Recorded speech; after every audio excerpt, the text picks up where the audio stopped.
Baik pemirsa, terima kasih Anda masih bersama kami di Indonesia Memilih. Saat ini kita akan melihat bagaimana situasi terkini di kediaman Megawati Soekarno Putri selaku Ketua Umum PDI Perjuangan. Di sana ada rekan kita Nisa Sahib. Halo, selamat pagi Nisa. Bagaimana situasi di Kebagusan, Pasar Minggu Jakarta Selatan, kediaman Megawati Soekarno Putri? Baik, Demana, Baby, dan juga pemirsa, saat Silakan, ini kami Nisa berada Sahib. di TPS 53 RW 04 dan RT 10 Kecamatan Kebagusan dan Pasar Minggu Jakarta Selatan. TPS ini adalah tempat di mana nantinya Presiden RI kelima yaitu Megawati Soekarno Putri bersama keluarga akan menentukan pilihannya pada pemilu 2024. Dan memang pada pukul 10.46 kami bersama awak media masih menunggu kedatangan Megawati bersama keluarga yang akan menentukan hak pilihnya yang dijadwalkan di jam 11 siang ini. Dan di TPS 53 ini memang sudah siap menyambut para pemilih sejak pukul 7 pagi tadi. Dan memang rumah presiden dari RI kelima ini tepat berada di samping TPS ini. Dan dalam daftar pemilih di papan yang ada di area TPS terdapat 284 pemilih tetap dan 16 pemilih tambahan. Nama Megawati sendiri berada di nomor urut 111 sedangkan Puan Maharani di nomor urut 212. Dan pemirsa bisa dilihat di TPS ini tidak ada yang spesial bernuansa merah putih sama seperti TPS lainnya. Dan juga tidak ada pengamanan maupun sterilisasi khusus pada TPS 53 ini. Namun 5 personil kepolisian telah ada di lokasi untuk memantau kondisi sekitar area pencoblosan dengan K9 yang disiagakan. Selanjutnya Megawati akan memantau hitung cepat pemilu 2024 bersama Ganjar Pranowo dan juga Mahfud MD di kediaman Megawati yaitu di Teguh Umar, Jakarta Pusat. Dan rencananya nanti pukul 15.00 Megawati Soekarno Putri akan menggelar jumpa pers setelah keluar hasil quick count. Sementara itu yang dapat kami laporkan. Ya, baik. Terima kasih. Ini saya melaporkan langsung dari kediaman Megawati Soekarno Putri, tepatnya di TPS 053 ya, di Pasar Minggu, Jakarta Selatan. Dan kita masih bersama 3 narasumber kita di Indonesia Memilih, pemirsa. Dan tadi kita lanjut lagi ya, Baby ya. Tadi soal komunikasi politik yang berbeda-beda. Tadi nyampe ke debat ya, Bu Leli ya. Itu bagaimana Bu? Tadi dilanjutkan, silakan Bu. Iya, tadi kan Mas Bre mau nanya soal kenapa kalau yang dizalimi kesannya gitu betul. lebih dibela oleh netizen gitu kan. Ini juga terjadi soal sejarah. Jadi mungkin kita masih ingat di zaman Orde Baru itu kan ada 3 partai nih. PDI, belum ada P-nya ya, baru PDI aja, Golkar sama P3. Nah, itu dulu kan kesannya, bukan hanya kesannya tapi memang kejadian gitu kan, bagaimana di bawah kepemimpinan Suryadi, Bu Mega begitu ditekan. Terjadilah penyerangan di Jalan Diponegoro misalnya dan sebagainya.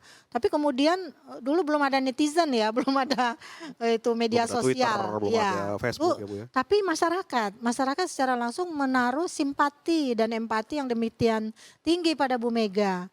Sehingga PDIP bisa menang. Bu Mega begitu didukung ya dan sebagainya.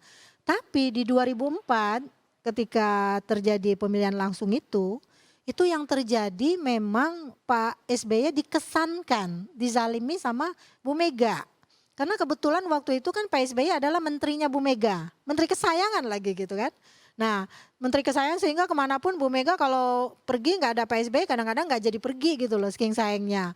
Terus diminta jadi jurkam, tapi kemudian Pak SBY justru mencalonkan diri melalui Partai Demokrat waktu itu.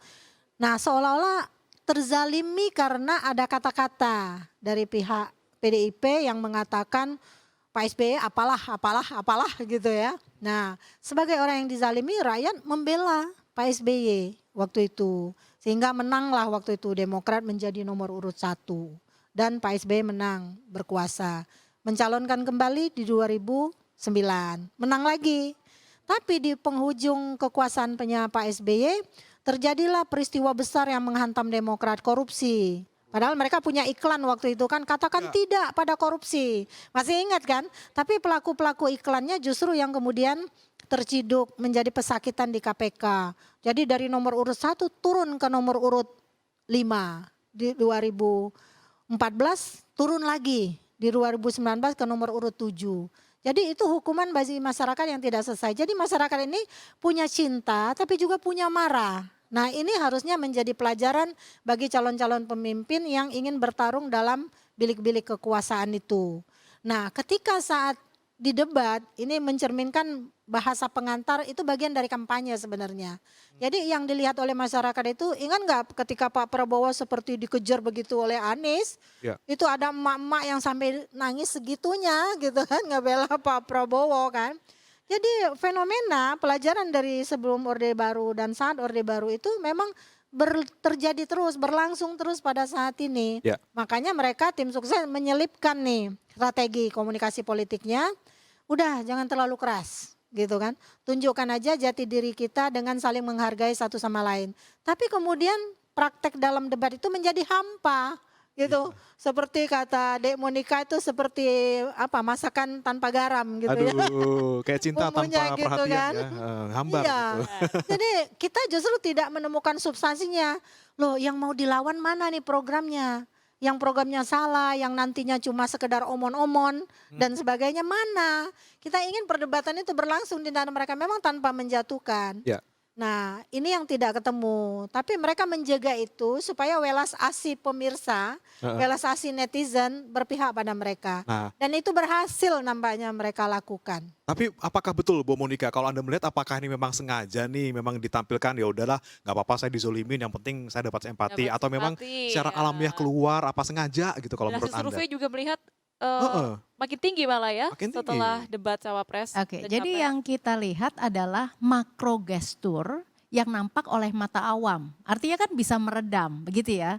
Nah, tetapi ada mikro gestur yang itu bisa diamati, begitu ya. Jadi artinya secara makronya menahan, tetapi mikronya itu bocor, gitu ya. Misalnya, Bocor halus ya Bu ya? karena tidak ada lagi gebrak-gebrak dan sebagainya itu nggak nampak karena memang udah penguasaan stabilitas emosi ini harus dijaga begitu. Tetapi mikronya ini banyak.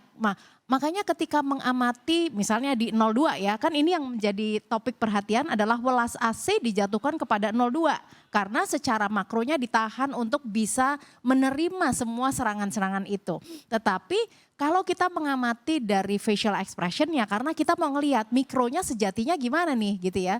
Nah ini kalau untuk mikro ini perlu dikesampingkan karena gini, kalau kita melihat kondisi kesehatan seseorang dan sebagainya sehingga otot-otot di wajah itu tidak seelastis ketika seseorang tidak memiliki problem kesehatan gitu ya. Nah apalagi di debat kelima karena udah didampingi dengan dokter dan sebagainya begitu. Nah tetapi muncul juga bahwa kita bisa melihat dari tekanan-tekanan suara gitu ya. Nah ini yang muncul sebetulnya apakah penguasaan emosinya sudah lebih stabil ataukah belum gitu ya. Jadi ini yang bisa diperhatikan.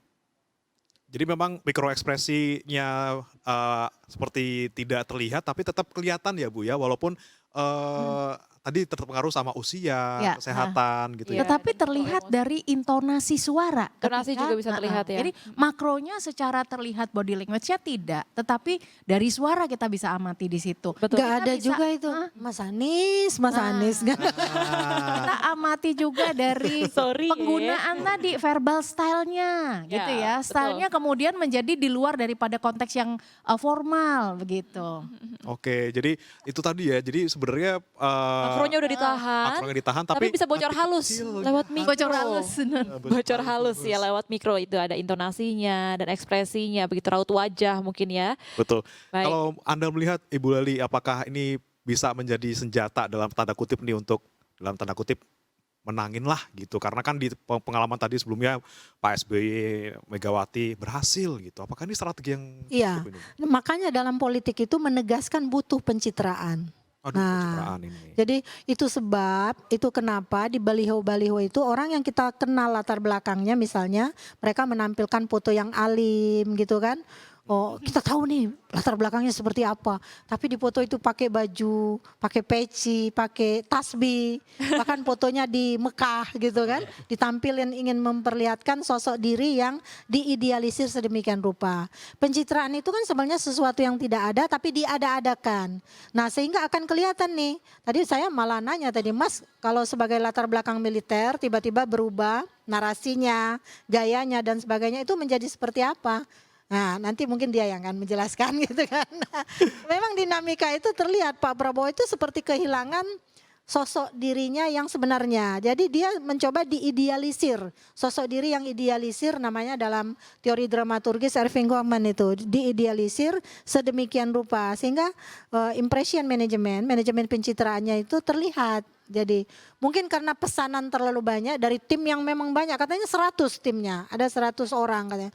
Jadi begitu banyak masukan dia harus memilih dan memilah mana yang harus saya lakukan dan lebih menonjol kayaknya itu. Yang ditonjolkan seperti menerima, menghargai pendapat orang lain. Kan kata-kata 3 itu maaf, tolong sama apa?